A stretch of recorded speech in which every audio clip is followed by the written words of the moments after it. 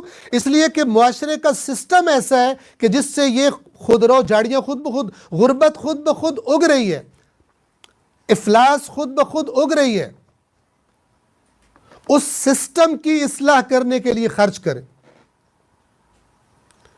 اس طرح خرچ کریں بھوکے پر کہ وہ اپنے پیروں پہ کھڑا ہو سکے۔ یہ انٹیلیجنٹ سپینڈنگ ہے، یہ ہے انفاق۔ ورنہ تو آپ ان کو اور زیادہ نشے پہ لگا دیں گے، ہم کچھ نہیں کریں، ہم نے تو ہر وقت کھانے کے لیے ہمیں تو چیز مل جائے گی۔ زیادہ لوگ ایسے ہیں ہمارے معاشرے کے کہ جو مسائل کو جڑوں سے حل کرنے کے لیے نہیں سوچتے اور انفاق نہیں کرتے، بلکہ سمجھتے ہیں کہ نقد یہی ہے کہ دیگ پکائی اور کھلا دیا، ختم۔ باقی چیزیں ان کی میں کیا کہوں، موٹی عقل میں جلدی نہیں آتی۔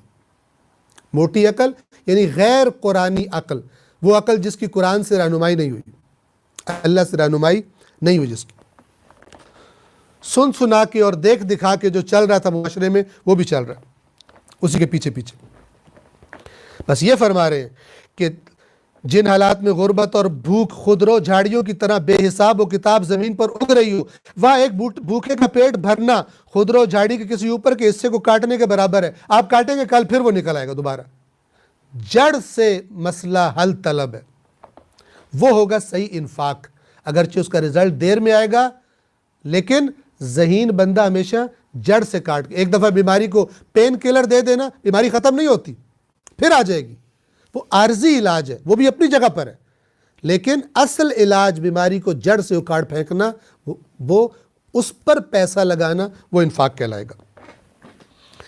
آنکھوں کے سامنے ایک جھاڑی تو کم ہوگی، لیکن یہ کون سا بنیادی کام ہے؟ یہ کام کس قدر مفید ہے؟ بہت کم اور معمولی ہے۔ اس بنا پر آپ سمجھیے، انفاق دوبارہ فرما رہے ہیں، انفاق وہ چیز ہے جو کسی خلا کو پر کر دیتی ہے، ایک ضرورت کو پورا کر دیتی ہے۔ اب پوری قوم کی بات کر رہے ہیں، فرد سے ہٹ کر پوری قوم کی بات کر رہے ہیں۔ وہ ملت، وہ قوم جو آج پانی اور ہوا جیسی ایک چیز کی محتاج ہو، مثلا صاف پینے کا پانی نہیں ہے، ہوا میں مثلا پولوشن ہے، یعنی میں آپ کو مثال دے رہا ہوں، مثلا جہالت سے بھرا ہوا معاشرہ ہے، خود بخود غربت پیدا ہونی ہے، خرابیاں پیدا ہونی ہے، مجرم پیدا ہوں گے اس سے۔ توجہ فرما رہے ہیں؟ وہ قوم جو آج پانی اور ہوا جیسی ایک چیز کی محتاج ہو، اگر آپ نے اس کے علاوہ کسی اور چیز سے اس ملت کی مدد کی، آپ نے کہا ملت کو ایک میوزیکل کنسرٹ کرا کے ان کی ٹینشن دور کرتے ہیں، اور تھوڑی دیر ملت ڈانس کرے گی، ناچے گی اور ہا ہا ہو کرے گی، ان کی ٹینشن ریلیز ہو جائے گی، جیسے آج کل کیا جاتا ہے۔ یہ انفاق ہے؟ یہ انفاق نہیں ہے۔ انفاق سنجیدہ اور انٹیلیجنٹ خرچے کو کہا جاتا ہے۔ کچھ لوگ کشمیر آزاد کرا رہے گانے گا کر، میوزیکل چیزوں پہ خرچ کر رہے ہیں تاکہ اس سے کشمیر آزاد ہو جائے، تاکہ قوم کو ایک کھیل کود کی اور چیز مل جائے۔ جس چیز کی قوم کو ضرورت ہے وہ آپ نے نہیں دی، کوئی اور چیز اس کو دے دی، یہ انفاق نہیں ہے۔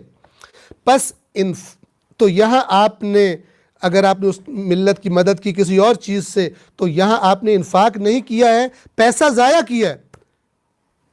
پس انفاق ہر ایک کا کام نہیں ہے، انفاق ذہین لوگوں کا کام ہے، جو پہلے غور سے دیکھتے ہیں کہ کون سی جگہ سب سے زیادہ ضرورت ہے، وہاں پر میں پیسے کو لگاؤں۔ نہ کہ میرے ابا چونکہ ادھر خرچ کرتے تھے، میں نے ادھر، میرے دادا، میرے نانا، ہمارے آباء و اجداد، ہماری فیملی چونکہ ادھر خرچ کرتی ہے، ہم نے اپنی رسم پوری کرنی۔ سبحان اللہ، یہ کون سی رسم؟ جب ان سے کہا جاتا ہے اس کی پیروی کرو جو خدا نے نازل کیا ہے، کہتے ہیں جو ہمارے باپ دادا کرتے تھے ہم اس کی پیروی کریں گے۔ قرآن کا جواب،